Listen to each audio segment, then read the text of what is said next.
Welcome to MyRobot.cloud. In this tutorial, I'll walk through software configurations. These settings are a vital part of your robot setup. In short, this is where you define the path planning variables for your simulations.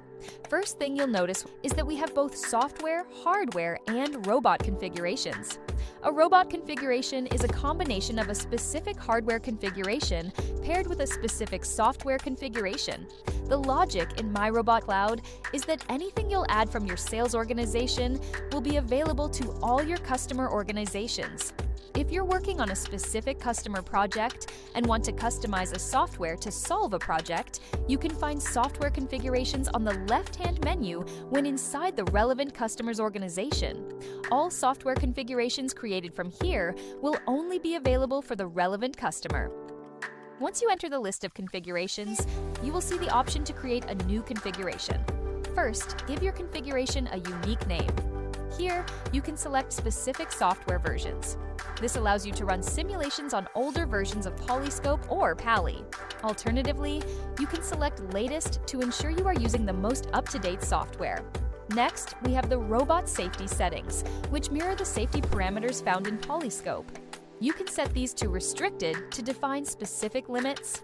For example, you can set the velocity to 100% while limiting the allowed acceleration to 80% within your safety zones. The Gripper Settings section begins with Gripper Optimization. Enabling four-way allows the gripper to approach the product from the front, left, right, or back. If you want to limit this, for instance, if you want the gripper to always pick from the front, you can set this to None. Advanced Gripper Settings is where you can account for physical hardware timing. First off, if you are using a mechanical gripper that takes 2 seconds to open or close, you can add that delay here. Second, we have the shim paper delay. While the simulation won't visually render the shim paper handling, adding a delay here ensures your simulation report provides an accurate cases per minute count. In the advanced Pally settings, you can fine-tune movement parameters such as smart acceleration and high approach boost, approach distance and fixed approach, above pick position and box free height. If you are unsure about a specific setting, click the question mark icon next to it. For example, clicking it next to Approach Distance will provide an explanation and a link to our knowledge base for more in-depth information. Additionally, if you only want to simulate a single pallet, such as the right pallet, you can select that here. You can also disable OptiMove to revert to the old movement parameters. Finally, we have Smart Exits. By default, these are generated automatically by Pally, but you can override them here if needed.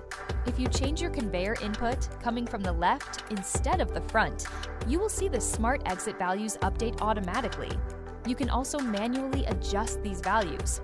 For instance, I'll now change the left pallet movement to start from -400 to -200 and with a range of 0 to 150 on the x-axis. Note that you can set individual values for the left and right pallets. This flexibility helps the robot avoid obstacles specific to each side of the palletizing station. Once you have finalized your choices, simply press Confirm. Your new configuration is now saved and visible in the Software Configurations list. Thanks for watching!